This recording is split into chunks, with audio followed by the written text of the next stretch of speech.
नमस्कार। आनंद धर्मा एपिसोड 4 में आपका स्वागत है। आज हम सनातन दर्शन के एक और महत्वपूर्ण सिद्धांत को समझने जा रहे हैं, कर्म। क्या जो कुछ हम करते हैं उसका फल हमें अवश्य मिलता है?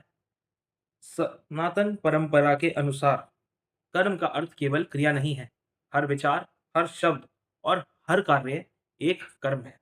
भागवत गीता में श्री कृष्ण अर्जुन को बताते हैं कि मनुष्य का अधिकार कर्म पर है, फल पर नहीं। लेकिन इसका अर्थ क्या है?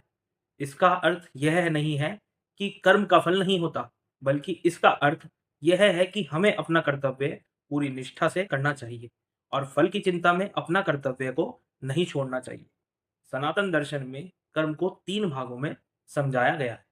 पहला, सांचित कर्म, अर्थात अनेक जन्मों के कर्मों का संग्रह।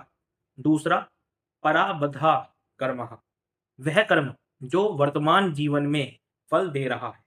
तीसरा, क्रियामानः कर्म, यह कर्म जो हम अभी कर रहे हैं और जो हमारे भविष्य निर्धारित करेगा। यही सिद्धांत कर्म फल का सिद्धांत कहलाता है।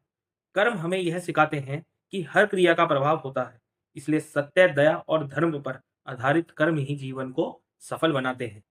अगली कड़ी में हम समझेंगे कि पुनर्जन्म और संसार का रहस्य क्या है। धन्यवाद।